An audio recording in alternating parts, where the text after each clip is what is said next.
Hello, everyone. This is Molly from the Casually Molly podcast, and I just wanted to introduce you to my friends at the Natty Cat. This one is for you cool cats and kittens who can't get enough of wordplay and fur babies.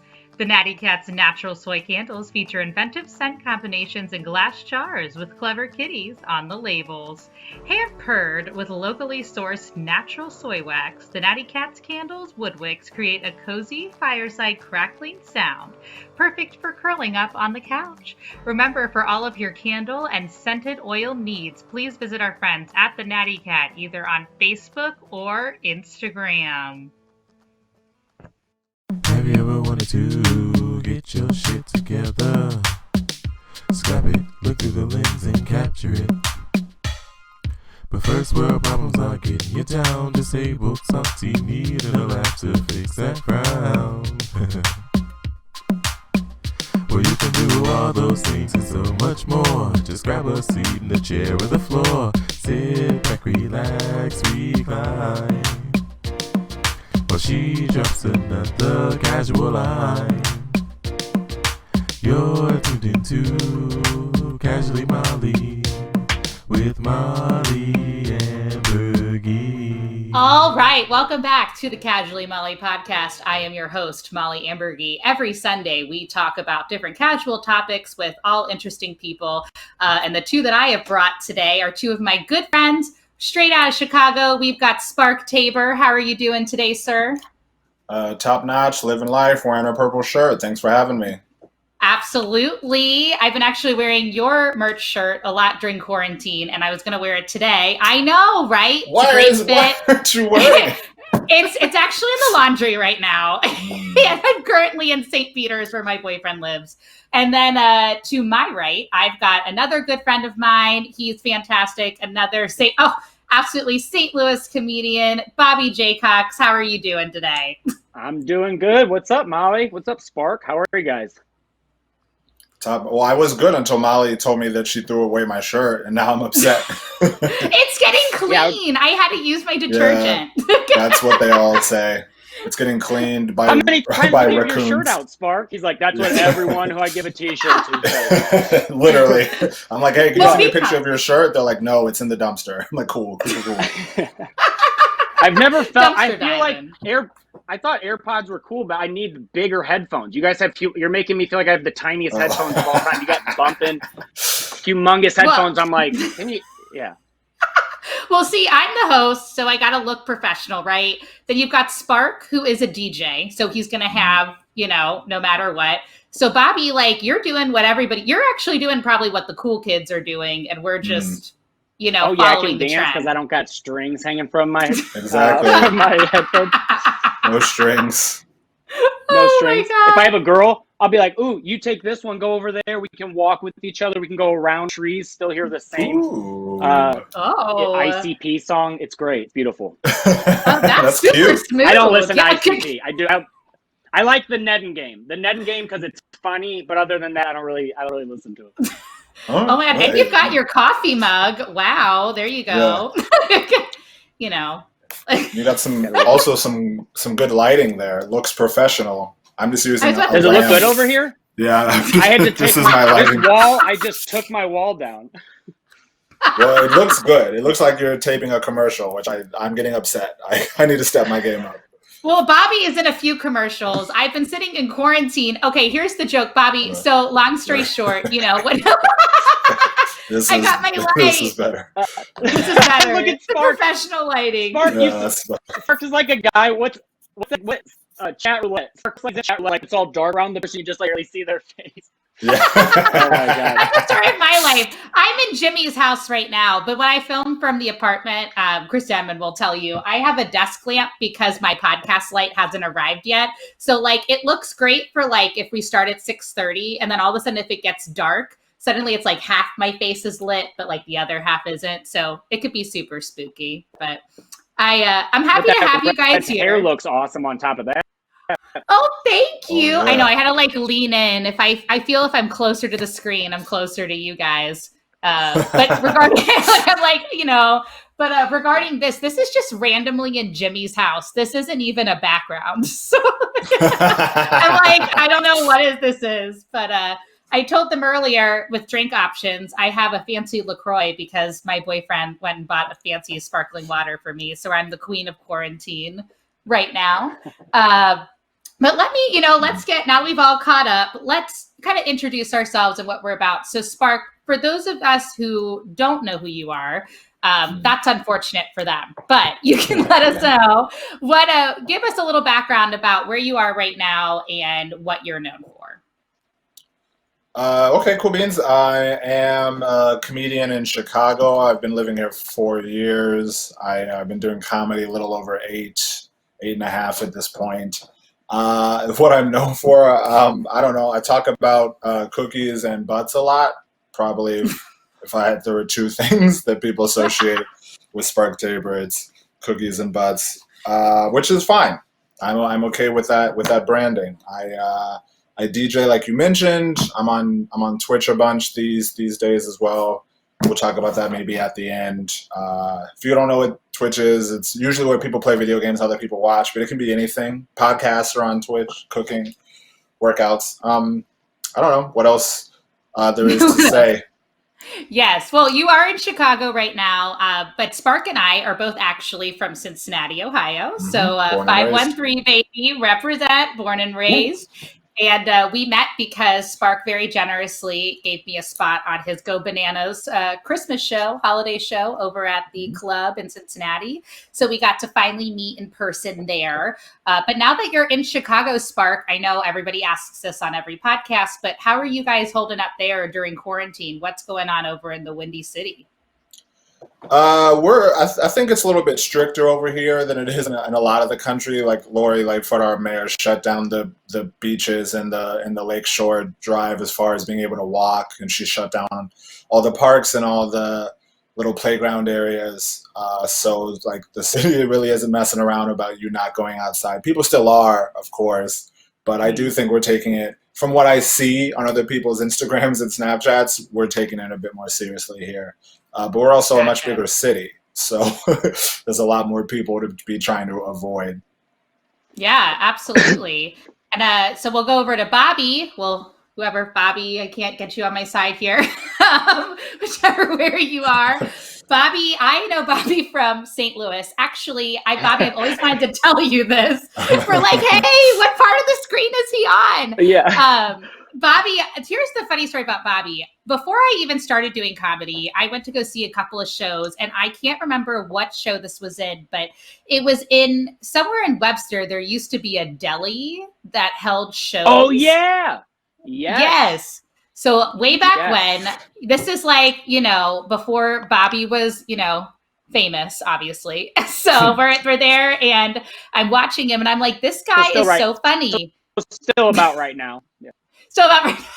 But it was just great. He was so funny. I was like, who was that? And I forget who was on the show. They're like, oh yeah, he's doing comedy. His name is Bobby. And then like fast forward like 5-something years later, I walk into the improv shop and like I see this guy like hosting, the open mic and going over the list. And I was like, oh my God, that's the guy from the deli, because I remembered you were a firefighter. So I was like, oh wow, I love it. And you've like definitely changed things up. You're very talented, very good with like improv and whatnot. Yeah, you're like, sure, whatever you say, I'm going to nod along. But Bobby, why don't you tell us a little bit about what you do here in St. Louis, kind of like how Spark touched about in Chicago?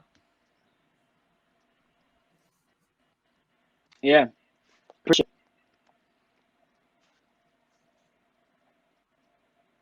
Yeah, which I'd love to talk about. I'd say one of my favorite is Chicago, because I love talking about that. There's been I feel like so many shows up there, but I feel like St. Louis, it's so close to Chicago. You go visit it kind of whenever you want. But the St. Louis scene, I got started. I guess like 10 years ago now. I started at the Funny Bone, and that was where I did my very first open mic. I actually had signed up when I was in high school, and you had to sign up on MySpace, and so I would literally have to get online on someone else's MySpace, and I'm like, hi, I am not Kim. I want to do comedy. And I signed up and chickened out and didn't go my first time. And then like my second time, it was like a year later. And that's when I got into the scene. And that's whenever I started going to places like the Grove Deli and stuff like that, which I cannot stress enough. Like if you're starting out as like a comedian, you should try your material and every audience that you can get. And that the Grove Deli was definitely a place where you're like, oh, stand up in a deli shop? Nah, I'm good. And then you go, and it was one of the best shows around. It really, really was. It was like, it ended terribly. The owner, there was some weird stuff that happened. So I'm not advocating for that place. But as far as the open mic went, there's like lifelong friends that you meet from doing shows at places like that. And the deli was one of those ones that, like, I remember I had a really bad show somewhere in like southern Missouri, and it was at a bike. It was at a biker bar, and no one had motorcycles, and I made fun of them for that. Like, get out of our town! Like, people hated it. So I do this whole act, and I make fun of them for not having motorcycles at a biker bar. And I bombed so hard in front of a tarp, by the way. There was not even a backdrop. It was just a blue tarp, just like you would put it over if it was raining. And so I did stand up, and after that show, I was so bad that I was like, I need to go do an open mic. And luckily, the Grove one was still going on, and I drove to the Grove Deli, and I on stage was like, this feels so much better than the paid show I just did. And like that just goes to show you, like, certain small rooms can be like insanely fun. I've definitely had more fun in like shows in Chicago. Like there's a show called Shithole, and they do in their attic. And I've had more fun there than certain times when I've opened at the Pageant. And that's way more people. It's so big, but it's like there's something about being in a room with like 6 people, which is because of how like comedy clubs are open to 25% capacity. That is what we're going to do now, is just perform for 6 people all the time. So I'm as a struggling comedian, I'm so ready for this world, it's crazy. No, I actually agree with you on that, because you both know I was a theater major in college, and what I loved doing was directing and writing shows for like a black box feel. So a lot of shows that I produced afterwards were always like in smaller venues, and people are like, Molly, like you should be doing some bigger ones. And I was like, well, there's just something about having a show in an intimate setting like that. Like I'm actually able to like be with the audience, see how they feel their emotion. You know what I'm saying? So I get exactly where you feel on that. What I will ask you, Bobby, is, Spark was talking about how they're holding up with quarantine in Chicago. How are you holding up with being in quarantine right now, not probably being as busy with shows? I know you said you're helping somebody build a deck. That's very exciting. I want to. That's probably the first work I've done since the quarantine stuff happened. But the biggest thing is just like what's going on with everything, and that is the worst. And feeling like staying at home, because I used to be a firefighter, so when something happens, I want to go do something. Or if you're a construction worker, you're like, let's fix this.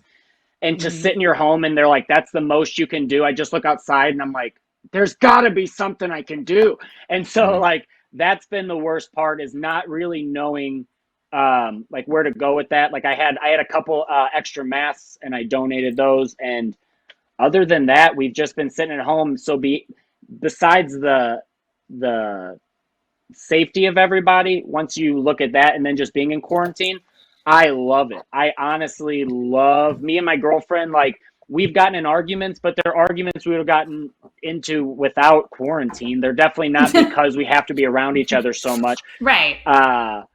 Yeah. So I feel like as far as quarantine's been going, I love it. Like normally I would miss stand-up, but no one's doing stand-up right now. There are no live shows, so I don't have that FOMO. You're not like on Instagram, you're like, oh, I need to get out there and go see my friends. Like you just get to exist and eat healthy. And like I wake up and I'm just like, what time do I want to wake up? 11 a.m., 4 p.m. Doesn't matter. Doesn't matter. Right? Exactly. Well, that's a Spark. Speaking of what Bobby was just talking about, how is the comedy, I guess, like the quote unquote comedy scene in Chicago right now? Like how, like, we're kind of still shut down here. What's the deal over in your city? What's happening there? Yeah, I mean, we're not doing anything in person for sure. It's going to be I've seen posts about comics doing shows already. Like I know Helium said they were going to be opening up soon. I'm not sure if that's the St. Louis one or that's a different one. I don't think that's realistic. I don't think that's realistic for us for quite some time. So everyone just does stuff online now. There's people still, a lot of mics went online immediately. So that didn't stop. Cole's, which is one of our most famous, went online. So like I run shows online I mean, it didn't stop. Everyone took like a week to be sad. And then they were like, okay, let's get back to it. Let's do this. Yeah. Well, that's the thing. That's what I've been saying. Cause like, I think for me personally, quarantine like affects everybody differently, right? And that's what I was telling Bobby is I'm considered essential with my day job working at the hotel. But of course, like there's nobody coming for unnecessary travel now, right? And then so when this all first started, I was like, yeah, let's like stay strong. Let's persevere. We're going to put this podcast on YouTube. We're going to interview people.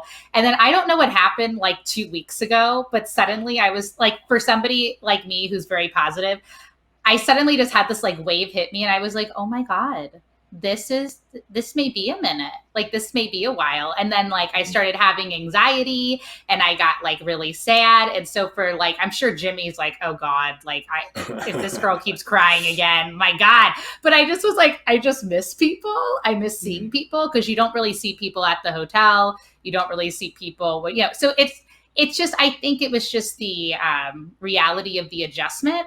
But now that I've kind of gotten used to the new normal, like even today, I was like sending Chris, who we were all talking to earlier. I was like, oh, let me try out this new intro. Let me see if we can do, you kind of have to kind of focus on the positive, and especially with artists and comedians and people like us who are in the trenches of, doing comedy and producing things, like you just like can't stop. So I'll kind of ask you guys, Bobby, we'll ask you first, how do you feel kind of about the Zoom transition for comedy? Where do you stand on that? Because I know some people have like mixed feelings about open mics online or like conversational pieces. Where do you stand on all of this? Well, right now, as your connection's starting to break up on mine and I'm trying to fix it during the podcast, that's a definite negative, is how much like everything is here's the problem, the biggest problem, and I hope you guys can still hear me, is yeah, we can. I feel like part of being a comedian is not for everybody. There's some people who their parents will pay for them to go to Second City and stuff like that. But for some people, it's part of being a comedian is being poor. So as a person who, I was very fortunate that a couple of years ago, because I needed a computer. My parents were like, okay, we'll help you if you really need it. Cause I was writing for like a talk show and I didn't have the money to do it. And so I was like, I need a computer. And now it's only been like 6 years and that computer isn't up to date enough to like go on Zoom calls. So, and it's just, the human connection is just so broke. I've been on Zoom calls where someone was on with their spouse and we were hanging out and they just fell asleep. And you're like, people don't do that in real life. People don't just like hang out.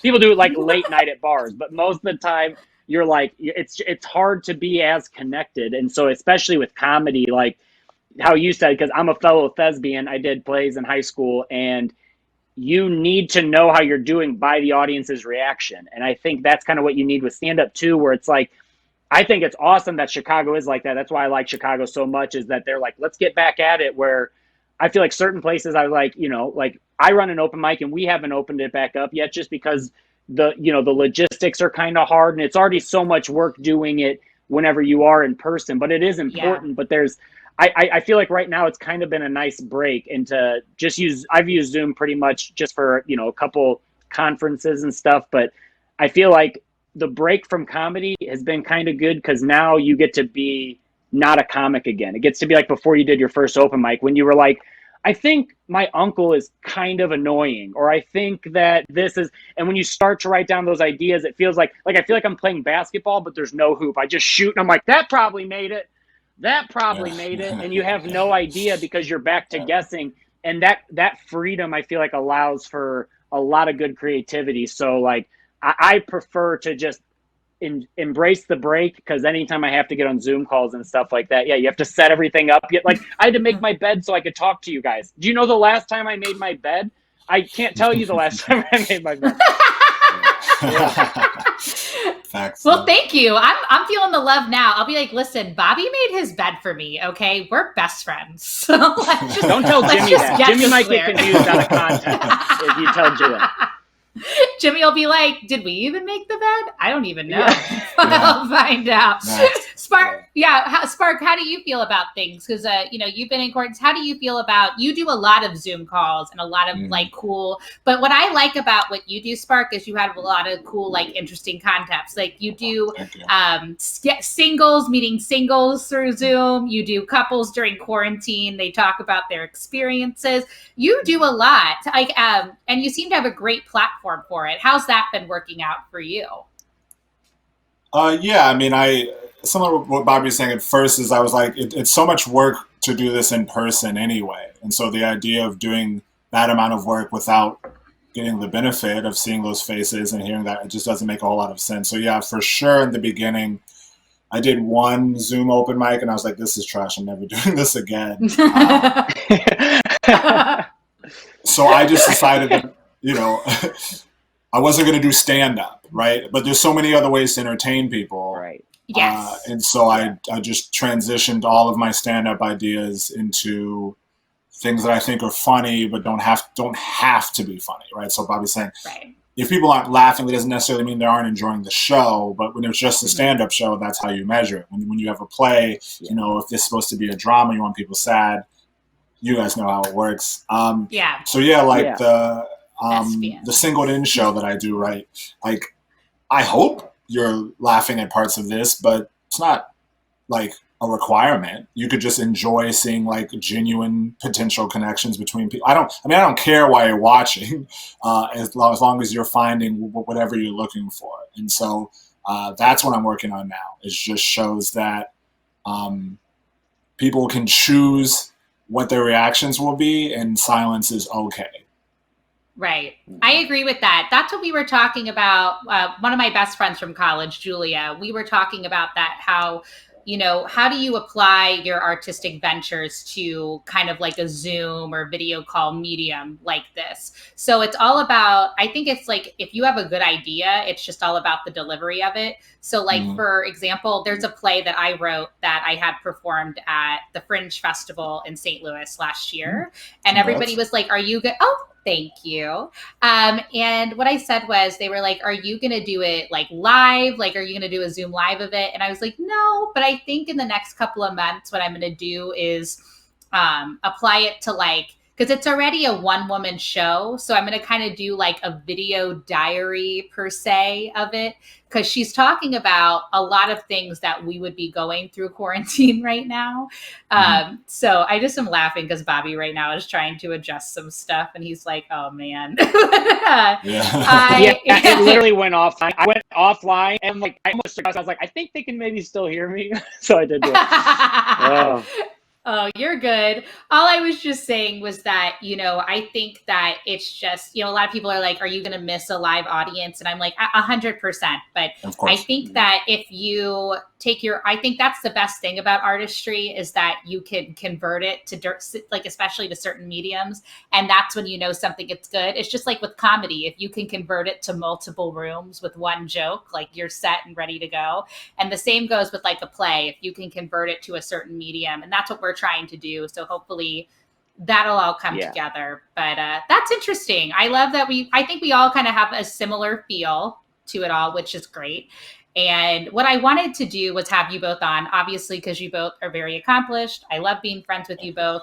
Oh, you're very welcome. No, seriously. How I even knew about Spark was your work during Flyover. And obviously, Bobby, I've worked with you before. Bobby has, at least with Go Bananas, we were in air conditioning. But the first show I ever did with Bobby, somehow me, Bobby, Tina D-Ball, and Kenny Kynes all showed up to a show in flannel or like a jean jacket in 90-degree weather, and we like almost died. But we did comedy, and we did not. Do you remember that? It was like, what show was that?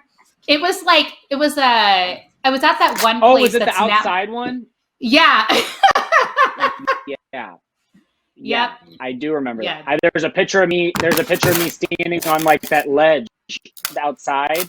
when I got the ledge, there's like, I'm like, I remember how hot I was. And in the picture, you can see I'm wearing a sweater. And I definitely remember like us being like, it was so hot outside. Yeah, for sure. And that's like, the worst. We were that just happens all at sweating. Yeah. What were you saying that happens at the open improv mics shop? all the time. Yeah, it'll happen at the improv shop or the open mic because it just like, it happens all the time. Is all of a sudden, like any comedy club I've ever been to, at some point they're like, oh man, the AC just went out. And when you're sitting there as a comic and you're trying to make everyone laugh, it's easier when like in a cold room because everyone's kind of like on edge. I was like, pay attention. But as soon as if you're not that funny, people are like, dude, shut up, man. I am hot. And you have to be even better because the room, like no one wants to sit in a hot room. They're like, I'm humid. Dang. Like my armpits are already sweaty even now. It's like, and I'm the worst. Right. No, that was the thing. I had a white shirt on, Spark, and it was terrible. Like I had to go get it dry cleaned afterwards because that's how bad it was. Yeah, I had to pay for dry cleaning for a shirt. I was like, this is probably more than I even made on the show, and I have not seen a dry cleaner since. I was like, all right. It was good. But why, after we shared that tidbit, our topic today is casually hustling. So I like you guys because you obviously hustle in your career, which we can also talk about as well. But I thought it'd be funny to talk about like hustling, whether it's like running from somebody, running towards something, making yourself a better person. So here's the story that I was telling you that I was going to tell you earlier when we were all getting our mics checked, right? So I work at a hotel by day. I'm a front desk supervisor. It sounds a lot fancier than it actually is. And here's why. I showed up on Sunday morning on Memorial Day weekend thinking that it was going to be, super easy because obviously like we're at a time where nobody's doing unnecessary travel. And I get a call from this very nice man on the 4th floor. And he goes, I'm so sorry. My wife is trying to take a shower, but there's no hot water. And I was like, oh, it may just be plumbing to the room. Let me just go find another room and we'll figure it out. Well, I go to 3 different rooms and there's no hot water. And I'm like, great. So I'm just like hustling to figure out like how I'm going to fix this whole situation. And of course, like we're in these like COVID-19 times. So with CDC, we only have one person working each 8-hour shift. So I had to like go down. Yeah, exactly. So I have to be like a supervisor, a front desk agent. Suddenly I became maintenance and I go down to the boiler room. Okay. And it's just flooding. Like if you just can imagine the Titanic and me with my red hair, except it's 2020 and I'm an independent woman and there's no Jack around. That was the whole situation. And I'm like, I wish I had the video. I should have sent it. And so it's like, you see this like flooding water and you're like, oh my God. And I open it up. 2 boilers are fried. There's a pipe that's broken and it's just flooding with water. So of course I get drenched. I'm soaked. My shoes are ruined. I like that you use hold on real quick. I like that you use the Titanic and you're covered in water and you have red hair. Why don't you Little Mermaid? That's the movie. You're like, it's like Titanic but without Jack or a boat. And I'm like, no, it's the Little Mermaid. You have the red hair and water. And sorry. Don't worry. I'm definitely Ariel. But I just, you know what it is that like, I'm thinking about how the pipes were broken. And she's like, Jack, I'm trying to swim through. Versus like Ariel just had like all this space. Yeah. But don't worry. I get Ariel too all the time. Everybody always says that. But I go upstairs and of course I have to check out a guest. And they're like, why are you all wet? And I have to be like, oh, just some maintenance, some plumbing issues. It's fine. So I just had to sit for 8 hours and get like maintenance to come out. But I was just like, wow, like that is one thing about quarantine. I've learned that when my back is pushed up against a wall, at least I know how to help fix a situation. So right now we're currently closed down for the next couple of days, obviously, because things. So I was just like, this is my life. Just, everybody else is like, I'm having such a relaxed quarantine. Like I'm doing yoga. I'm reading, I'm meditating, and I'm just like sitting in wet, damp clothes for 8 hours. So I'm like, where's Jimmy when I need him? I mean, come on. He was so funny. He goes, are you okay? Did you get electrocuted? I'm like, no, I'm good. I don't know what happened, but it was quite the dilemma. So that's what Spark, we'll start with you. When was a time that you had to casually hustle to make things work, whether it was in comedy or not? Sure. I would say something that I'm working on right now, which is comedy and life related, is like accepting what people are willing to give you. And by that, I mean, like all of us have run shows before. And of course, a lot of people tell you they're going to be there, and then a lot of people don't end up showing up. And then online, that gets so much harder because it's like you didn't have to get a babysitter, you didn't have to leave your house, you didn't have to get dressed. You just turn something on. You don't even have to be there, right? Like, I can't tell if your camera's off, whether you're paying attention or you're eating dinner. So, like, the commitment level to showing up it's almost offensively low. And still, people don't come. You don't even care about me when you're at home? Like, what is happening? I totally get it. But just kind of hustling, and this it is a hustle to like constantly remind myself that like this isn't, they don't like you, or like they don't think this is good, or they don't think highly. There's a lot of other things to be doing, and they've chosen. It's not like instead of watching Spark, I'm going to do this. It's just I'm going to do this. So just keeping that in mind for myself so that I don't get angry with people is a daily struggle that I am currently winning, but who knows about tomorrow. Right. Exactly. And you're doing a show for free. You're doing the show for free. Yes. It's literally like it's outside your house in the window. And instead of just leaving the window open and watching it, they're like, I'd rather not have art today. And they shut it. And it's like, why can't you just show up? It's free. Maybe you would love it. Why would you not show up? Give it 5 minutes. Or, like I said, I don't even, because I do stuff on Twitch. So if you don't speak on Twitch, all it tells you is how many people are watching, not who's watching. So literally, you're on Facebook right now, open, or YouTube, whatever you're doing, open a window, click on Twitch, click on someone that's streaming, mute them, and then forget about them for the rest of your life. And to them, you are making a huge, well, if they're a big streamer, you're not. But if it's someone that only has 3 or 4 streams, you're making a humongous difference in their life, and you took 5 seconds out of yours. And that's true for any stand-up show that you guys do online. I agree. I was going to say, Bobby, you seem to have the same similar feeling. Do you have a similar casually hustling story, or is there something different for you? Yeah, I feel like I'm usually hustling the most now when I'm coming like this on a sidewalk with someone and they don't have a mask. So I have to like try to figure out like go around them. That's like when I'm hustling like the most right now. You know what I mean? Someone's coming at you and you can tell they don't have a mask, and they're also like, I just coughed, like, aha! So I would like anytime like I'll like hustle around a car. That's probably my most hustle. No, I think honestly, for real, I feel like right now I have a lot that I am trying to get done for sure, but my hustle definitely was pre-quarantine, because before the quarantine, I was always very busy. I feel like there's a lot of comics that I know of that the only thing that they're getting to focus on right now is enough, and I've heard stuff like that, and a couple mics a week, and I'm hoping to be the next biggest comedian ever. Well, before this, I was always working construction, or like you said, being a firefighter. So I would literally be like getting off shift after like being awake all night, and then going to drive to another city to do a show. So I feel like I'm getting to take a break from the hustle, which is nice, because like there would be times on Mondays where I would work all day doing construction in the sun, then get to the improv shop, and then try to do a set, and then also host throughout the night, and then go home. And then I also want to hang out with my girlfriend, so I have to make sure I'm giving her good energy. I just can't come home and be like, let's eat and not talk, go to bed.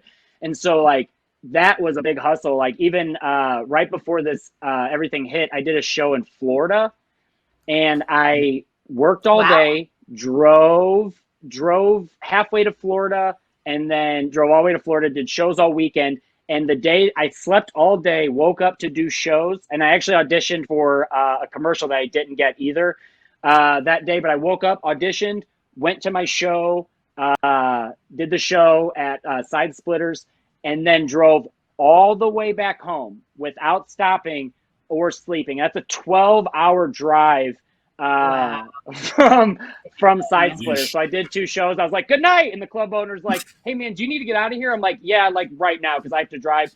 And I drove home, and by the time I've never been that tired. I did a thing where you combine Monster and coffee and you feel like the Hulk. Like I'm like, I feel like I can drive so fast, but you can't because you'll get pulled over. But so that was hustling before this. So right now I feel like I get a break from hustling because it was like, it is tough like for a while, and it's hard to, because no one ever asks about the hustle and you can't just complain about it, but going and fighting fires all night or building a deck and then trying to go on stage, it was a huge hassle. So I've been enjoying just focusing on the comedy part. And then whenever I don't do that, then I actually have, I've been trying to sing and play guitar, which I'm awful at, but I've been practicing that, and it's fun to try a new hustle. Cause it's like, sometimes stand up becomes such a grind that you're like, I should probably take a break from this and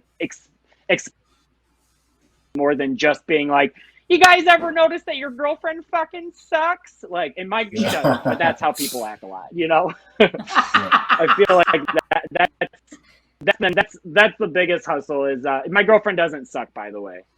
But no, it's just throwing that she's out there. She's actually a part of the hustle. She doesn't suck. No, she's actually been a part of the hustle. I actually drove all the way to Alabama to do a show, and she came with me. And after the show, she actually drove like half of the way back home because I was too tired. And so she's done that. Aww. She's driven me in city and driven on the way back. So like, she's part of the hustle too. She's awesome and she's hot. So, go check her out. Whatever. There you go. Go check her out. I was telling Bobby, I was so happy because his girlfriend actually followed me on Instagram and she sent me the nicest message. It was super short. Corona. We've got it over there on Bobby's side. We got the cough. I need a mask. No, I need a mask just for this. We're all going to get a... But yeah, his girlfriend was super sweet. She's like, I really like your energy. And I was like, I'm obsessed with you already just for being nice. So that works for me. I was like, that's great. Casually coupled in quarantine. No, I'm sure it's been nice to be able to spend more time with Jimmy, like we've been able to kind of hang out more. It's just like with my work schedule. Hey. Bye. And that was just him.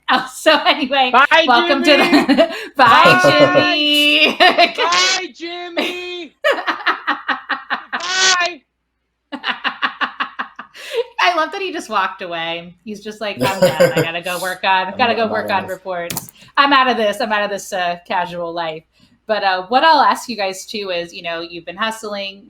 We all have different but yet similar takes on quarantine. What is Spark? I'll ask you first. What do you plan to kind of do once this all lifts? What's your, do you have a big plan afterwards, or are you just going to kind of see how everything goes? Where do you stand on that? Yeah, I mean, I'll get back into the gym. Like, I was in a pretty decent place with like how I felt about my body before this, and that has taken a significant hit. I feel like that's a pretty common thing for people because I eat terribly, but I'm also like very active, like working out, and then usually doing a sport on every night or every other night on top of comedy. And that's not like, look at me. That's just, I have to do that to offset all the cookies that I eat. But there's no offset, and I haven't changed my diet, and I refuse to. So I get to see what life looks like eating the way I want to, and then not having that exercise. And then comedy-wise, just getting back. I had a show where the comics come and do stand-up, and then they do like a burlesque or strip type of number for Girls Who Code. That was supposed to happen during this quarantine that I was very excited about, so we're going to have to reschedule that and hustle. And those are the two things that I would say as soon as I'm free, those are the two things that I would immediately run towards. Absolutely. Bobby, what about you? What are going to be your hot plans once this is all done? Well, I first want to say the Sparks thing. So Spark, are you not working out at all at home? Oh, I am. Okay.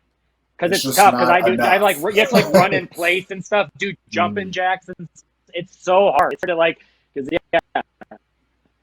I feel like that is you have to kind of like work out and keep your brain like sharp by like physically being active and healthy and stuff. And it's so hard to do when you can't go outside that much, or just specifically because like I don't like using weights that much. I usually just use just do push-ups and stuff like that. But if you like the weights and stuff, it's so hard to not be at the gym, it really is. So is that what kind of workouts do you do? Yeah, I just recently got into bench. This is kind of a weird story, but I guess this is a good place to tell it. Casually hustling. Here we go. Hustle. I was at a social function. And I don't know, this girl was talking about, like, it's, the common thing, like, I'm so big, blah, blah, blah. And I'm like, you're actually not. I could very easily bench press you. And she was like, let me see. And I'm like, bet. So then we do it.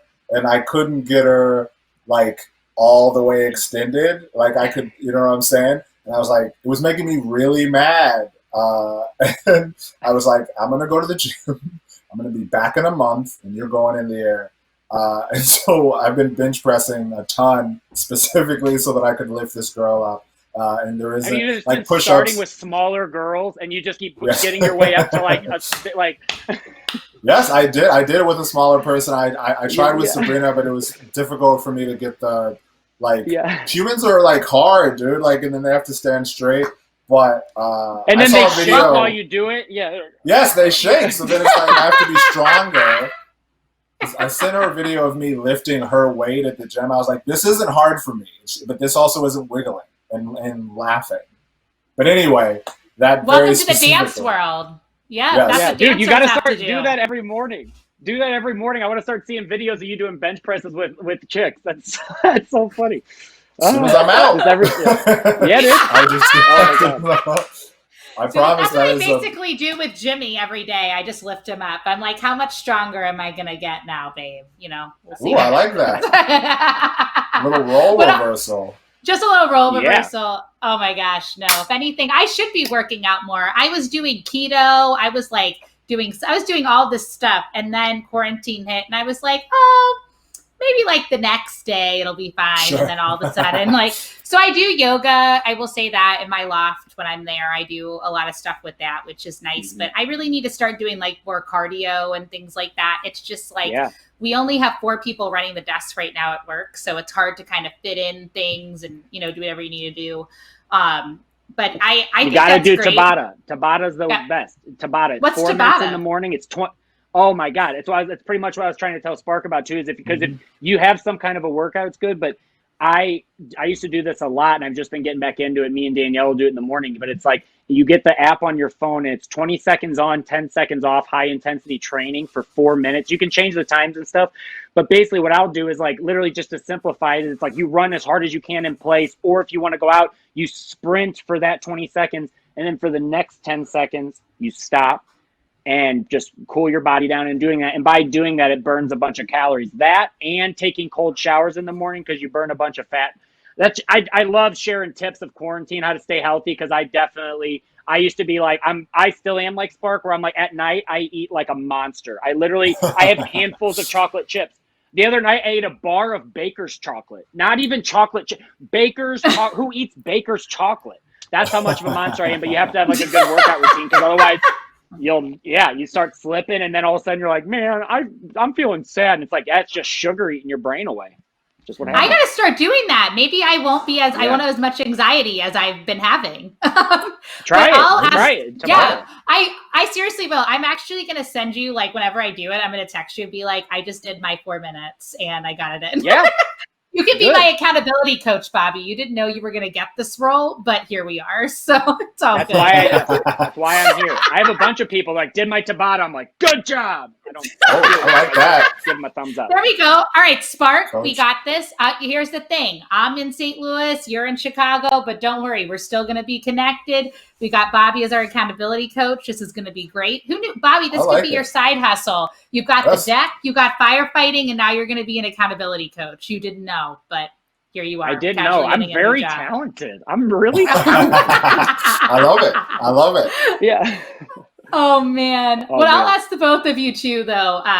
Some people who watch this podcast obviously either are interested in comedy or would like to try it. Spark, I'll start with you. What experiences or advice can you take from your, timeline of being the comedian? What would you give advice to somebody who's starting out or has already been practicing that has meant something to you? Well, if you're thinking about starting comedy, I would say don't. There's enough of us. That's number one. But yeah, Spark. I agree. Just you're not good. Do something else. We need more nurses. That's what I would suggest. But like that's a bit. But I'm also being serious. But no. But as far as like what has been very helpful to me is to I forget who said this. I always tell, but so the idea here is success. You need to you look at. Oh, okay, here we go. You see these gigantic comics like Kevin Hart, and you're like, oh, I want to do that. And like, no, you like, oh, do you also want to be Kobe Bryant or LeBron? Like, no, like, or Michael Jordan. You know what I'm saying? Like, not from talent, but from success. There are so many people that are good at basketball that aren't the most successful people that have ever done it. And it's such a dumb dream. Not dumb, I don't mean to say dumb, but it is dumb, the chances, because it's not just about your skill. Like, to get to that level, it takes so much extra. Like, what if Michael Jordan got hurt more? You know what I'm saying? Like, but anyway, that's sports. But that's okay. What I will say is just be realistic. If there's 350, 330 million people in the United States, let's just assume that all of them have heard of you. If 1%, if 99% of the country thinks you're terrible and would change the channel if you came on TV, but if there's 1% that thinks your skill set is worth making money, then that's 3.5 million people that are willing to pay you to do something you love. And like, that's an insane amount of people, but it's also an astronomically low amount compared to how many people exist. So instead of trying to be this person that can sell out football stadiums all around the country, just make a small goal. I need 10 people that will buy my merch. I need 100 people that would pay for a show. I need 1,000, blah, blah, blah.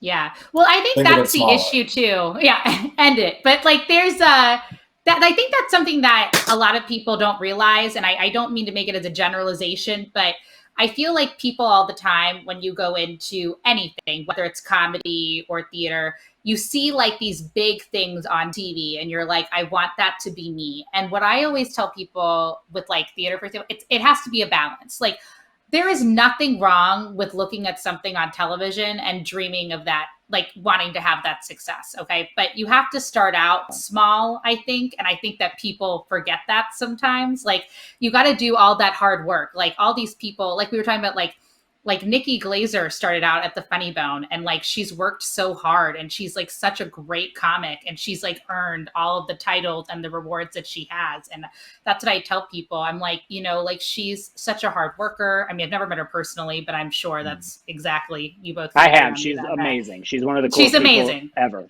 Yeah, exactly. And like, that's what I'm saying though. I use her as an example, and she's huge. But, you always have to, like, even if you do start out with that show, even if it's just 10 people, that was my first show I ever produced when I was 24. It was a play at the Moonrise Hotel, and it had 20 people per night. But then, like, that was great because it like grew into something else after that. And I was able to run a theater company for 5 years. Now, am I like on Broadway? No, but for the 5 years that I had it, I was able to sell out venues, produce in like Chicago and Cincinnati and Kentucky. And like, after a while, it wasn't my dream anymore. But for the time that I was able to do it, like, you have to put forth the effort. And that's what I was telling you guys earlier. It's just, I feel like whatever you produce, as long as it's something that you want, then that's fantastic. And if you want to just do small venues, that's my opinion personally, but that's fine. Yeah. Bobby, where do you stand on that? I think that I really do like talking with, I feel like most comedians like talking to younger comedians, but I feel like there's two kinds of comedians: people who really want to pass on knowledge and people who just want to flex. And I feel like I hope I'm not the latter. I like talking to people, but I feel like the easiest way to put it is, I feel like I see this phrase a lot, but it's like, you just crush at your level. If you're at the open mic level, be the best open micer in your scene. If you start hosting in your scene, be the best at hosting and learn what you can do to be better and how to help others. And I feel like it gets really lost a lot, is that race to become a famous comic or whatever. And I feel like if you're honest, that probably won't happen. You probably won't become Kevin Hart, but you could become a comedian that makes enough money and you aren't a household name, but you get to do what you said you wanted to do, like what you love. Like, I thought I was like, when I was like, I mean, probably 10 years ago when I started, I was like, I'm probably going to be like Jim Carrey. And you're like, and it's not going to happen. I'm almost 30 years old. I'm not going to make my version of Ace Ventura, but I'm in local commercials, and I like that. And so I learned how to do stuff at that level, so that one time which right before the COVID stuff happened, I auditioned for my first speaking movie like role. And I was like, yeah.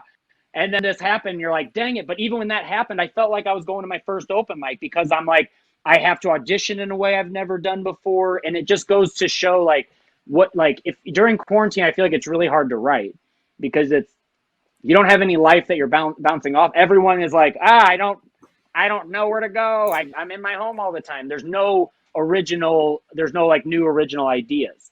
So I feel like that's the biggest thing is just is if you want to start and do comedy, you have to just want to do it for yourself. And of course, all three of us have things that we would never admit to that we want, like huge things that if it could happen, you would be like, you would do some bad things to make that happen. Yeah, exactly.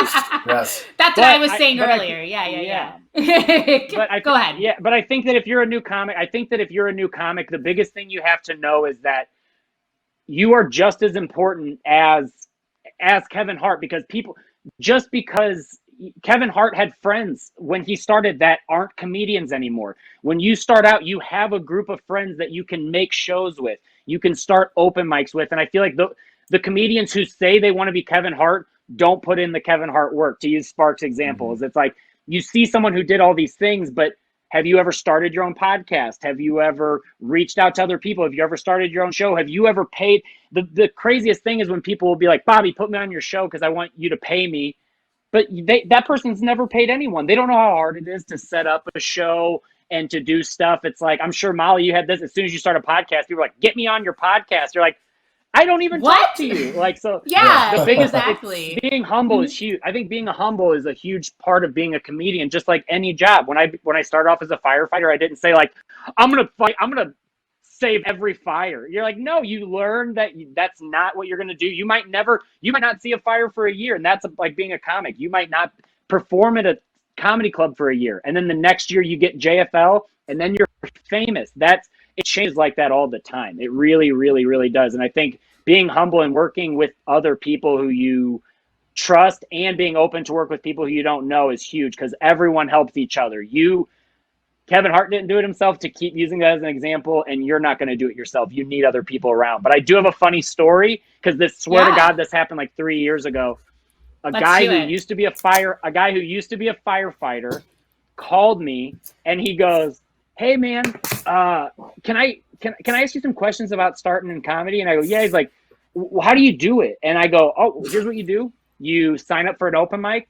You hopefully before that you write all your material, maybe you bounce it off someone, that's up to you. But you sign up for an open mic and you start going to open mics, and then you get in with that club, you go to other mics, you start meeting people. And I explained everything that I think a first time comedian should do. And he goes, yeah, that sounds good. Because, Bobby, what I'd like to do is by the end of next year, I want to fill up the Savas Center, which is an arena in St. Louis. To bring him back up, I don't even think Kevin Hart has done I don't know if he's done the 70, maybe he has, but he goes, I want to open at the Savas Center, and I was so blown away. And then I called my buddy Rafe at the time, and he goes, you should ask if you could open for him. And I was like, yeah, you should have. But it's like, that's how delusional people are, is they think in a year they can just have a goal and be like, I'll open at the Savas Center. And it's like, hey, please put me on the list. I'd love to open for you. I'll do a good job. It's just so funny. Yeah. No, it's true though. That's what I was trying to explain earlier, is like, I totally agree with you, Bobby and Spark, is that I know I'm trying to point to you guys and I keep pointing in the wrong direction. Sure. But the point is that's what I'm saying, is like, here's the thing. We all like have dreams and goals, and there's nothing wrong with that. But I do find it interesting how people just want to skip to that, and they're like, no, just like make me a star. Done. There's like, but versus like, I see like people, especially people who have made it big, a lot of them really do enjoy what they love and the craft that they do. And, I think, like, again, it's because this is why I wanted to ask this question. It casually ties into what we're talking about. They had to casually hustle throughout, like, so many years to get to that point. So I think what we can all agree on is that, like, putting that work in and like getting to know people and staying humble is going to get you to where you need to be, especially if you want to be in the industry and do things like this. Again, we don't know what the new normal is going to be necessarily, but I feel like if everybody continues to stick together and work together, you know, that's the best. Or, you know, as we were talking about earlier, as long as our moms like what we do, that's just one person. So there you go. Yes, for those of you who missed it, that weren't on our tech run, and Mike, you know, check here, I was saying how I did a show at Go Bananas, which is a great comedy club in Cincinnati. Everybody should go. Whoop woo! Yes, we can all vouch for that. Spark ran a show, and my mom is obsessed with Spark, and she thinks that he is a great comedian. Told him afterwards. So I was like, basically, if my mom likes you, you're basically, you know, famous now. Netflix special ready to come your way. But you'll see that one. And then Bobby, you were sharing a story about I was it your mom or is there somebody else's mom that was like, oh, you did a great job after five times. Who was that? Yeah, my mom, she'll come out to shows sometimes, and she doesn't really come out to shows. She's not like, it's funny because some people are like, yeah, my mom will come out to shows. My mom doesn't. She'll text me this, which I think is so funny. Anytime before like a big show, she'll text me, knock 'em funny. And I don't know where that came from, but I think it's the funniest phrase of all time. Knock 'em funny. Knock 'em out of their funnies. I don't know. But I actually, the story about moms that when you said that I remembered was Nikki Glazer's mom. She would come to the Funny Bone a lot. And when I was starting out, you know, when you get off stage for the first time, all you said you wanted to do is do stand-up. And then as soon as you get off stage, you're like, okay, well, now I want to be cool at the club that I'm at. So then, you know, it's just the truth. So I do a show and I get off, and it's probably like my fifth time, like I said, going on stage, and I'm leaving and I pass a bunch of comics. So I like Josh Arnold, Greg Warren, Nikki Glazer. You walk past them and you just hope that they notice you. Like someone tapping you on the shoulder and saying good set, you're like, you want to cry. You're like, are you kidding me? I made it. Like they knight you. It's like they're knighting in a way. But that night I was walking by and I thought I heard Nikki say my name, and she goes, Bobby. And I just kept walking. I was with my friends. I was like, no way. No one's talking to you. And I just hear, hey, Bobby, my mom thought you were funny. And I turn around, Nikki was like, yeah, my mom, Julie Glazer, she's like, she thinks you're really funny. And I go, oh, and because Josh Arnold and Greg Warren are there, I'm like, no, shut up. These guys are going to start flaming on me. I was like, no, don't start roasting me. I was like, I'm new. And she goes, and her mom said that, she goes, I know all these guys. You were my favorite tonight. And I was like, thank you. And I don't know if I would have quit comedy, but I definitely kept doing comedy because of that moment. So if anyone's seen my show and hated it, it's all because of Julie Glazer. It is definitely why. I was like, well, she makes comedians, so if she has to know something I don't know. Oh my God, that is the best thing I've heard. So basically, shout out to all you moms that are giving us hope. Okay, because if it wasn't for you, thank you. How about, Spark, have you had somebody other than my mom come up to you? And it could be a mom, it doesn't have to be a mom. Anybody that came up to you where you were like, wow, this is a really glorifying moment. I'm really happy they approached me about my set.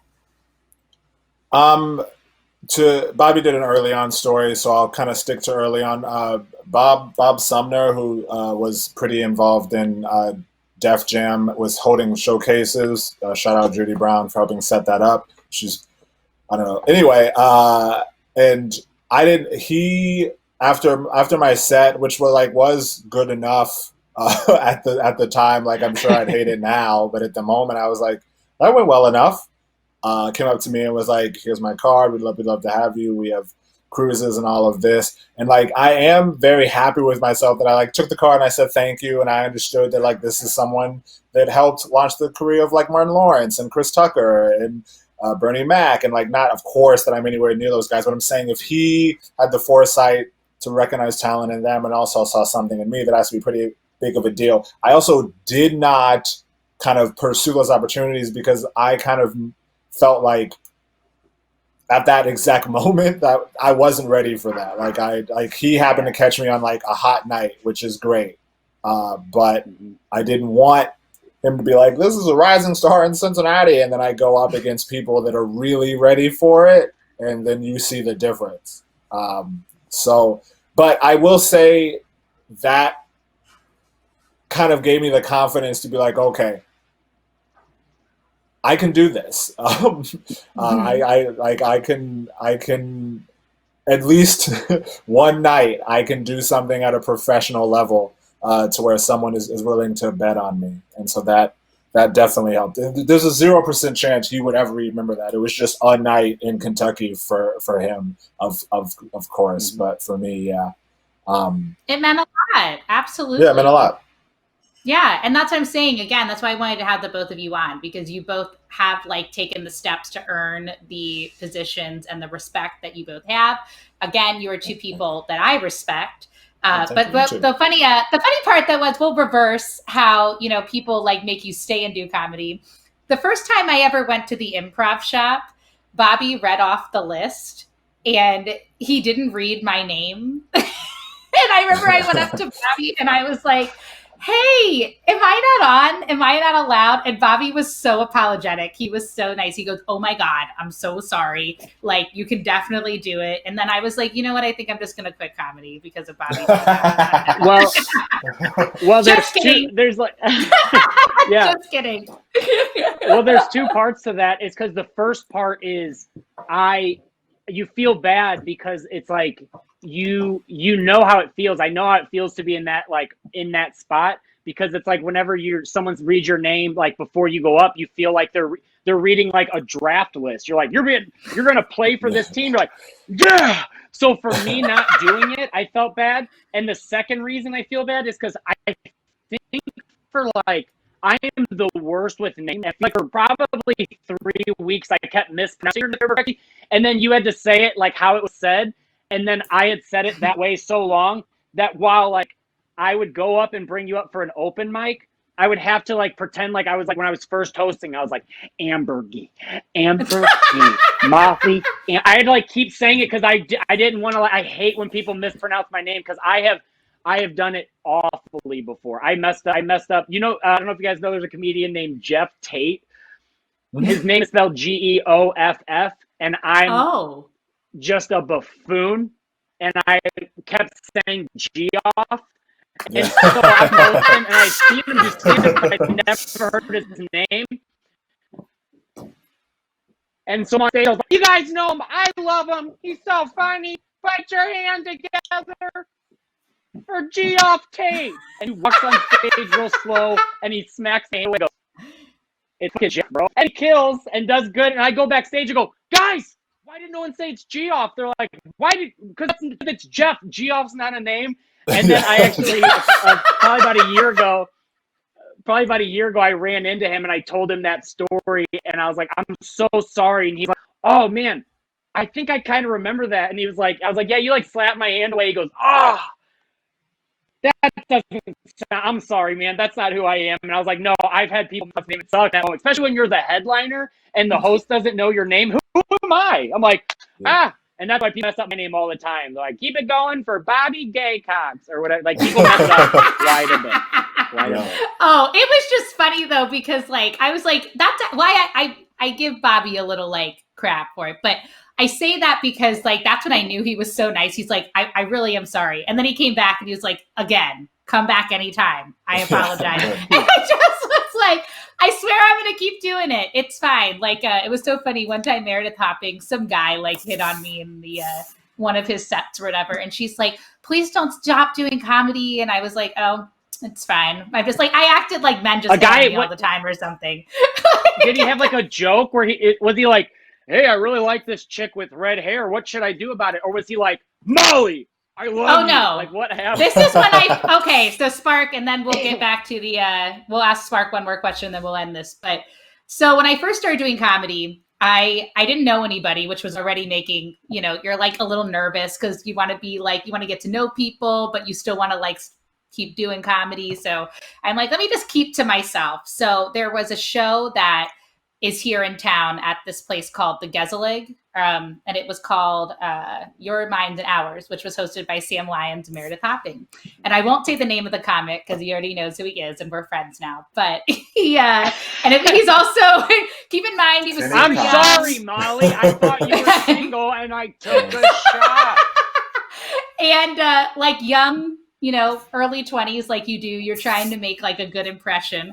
So he tells all these people who already don't know who I am. He goes, "Oh, I know we're all nervous because Molly's in the audience tonight. So I have Meredith's family look over at me," and I'm like, "Hello."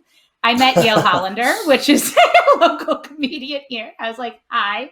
So it was like, she was really sweet. She was like, "Hey, I'm really sorry about that." And I was like, I knew it wasn't more of like he was trying to like be creepy. Like, I think he was actually trying to think that he was smooth. And afterwards, he kind of realized it wasn't a smooth thing. And now he's like, even though he doesn't want to be like a little brother, he is now. But the why I'm saying that is, like at the same time, people are going to say weird things, do things. But, at the end of the day, if you have good intentions and humility and, like people just make mistakes, like, not read your name off of a sheet, you just keep on going. And now look at us. Here we are. Like here we all are.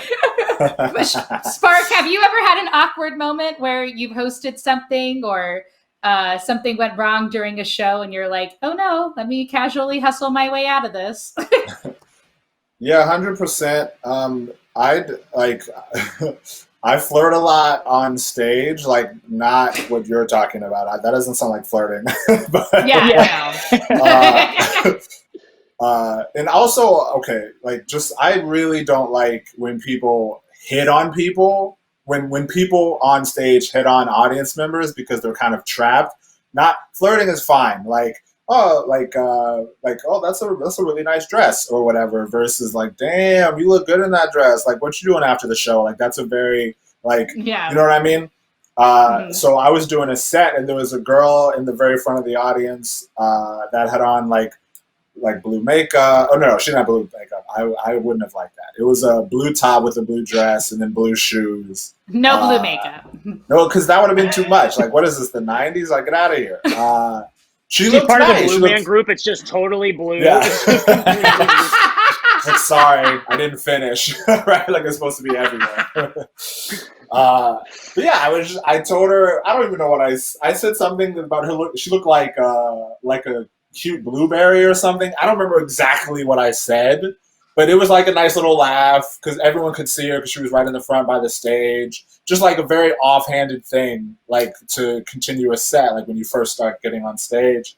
And then afterwards, she came up and she was, and she like handed me her number. She was like, whatever. I thank you for the compliment. You look nice as well. And I had to tell her, like, oh, I have a girlfriend. That was a part of the show. Like, you do look good. That's genuine, but like the kind of next step that comes after that usually when a man is talking to a woman doesn't exist for me. I was just giving you a compliment to give you a compliment.